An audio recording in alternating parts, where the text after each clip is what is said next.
And for today, personal tip, ang aking personal payo for today, huwag nating hanapan ng palusot or excuse ang mga bagay na nahihirapan tayo sa buhay natin. No? Yan yung personal payo ko para sa araw na to.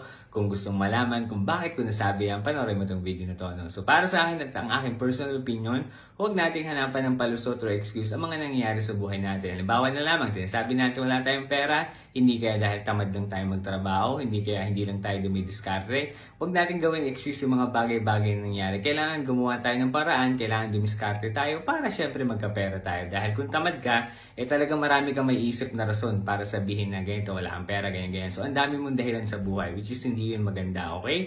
Halimbawa na lamang, sinasabi mong wala kang ipon, hindi kaya dahil hindi ka naman talaga nag-iipon, kahit sabihin natin sa maliit na halaga, kahit 10 piso lang, kagaya ng pinapayo ko, no? Pag nag-ipon ka sa maliit na halaga, kapag nasanay ka at naging habit mo ito, sigurado ako mas makakapag-ipon ka ng mas malaking halaga dahil nga nasanay ka, nagsimula sa maliit na bagay or sa small amount lamang. No? Huwag natin hanapan ng excuse or mga palusot ang mga bagay na nangyayari sa buhay natin. Subukan natin mag-reflect, subukan natin intindihin at isipin kung paano ba natin i-improve ito, paano ba natin didiskartehan ito. Okay? Yan lang yung personal payo ko para sa araw na to. Kung nag-gets mo yung mensahe ko at sa tingin mo makakatulong sa'yo at na-inform kita, baka pwedeng pakilike and share ng video na to. Supportahan mo ako sa pamamagitan ng pag-like and follow ng FB page ko, TikTok at ganoon na rin naman sa YouTube. Yun lamang. Salamat!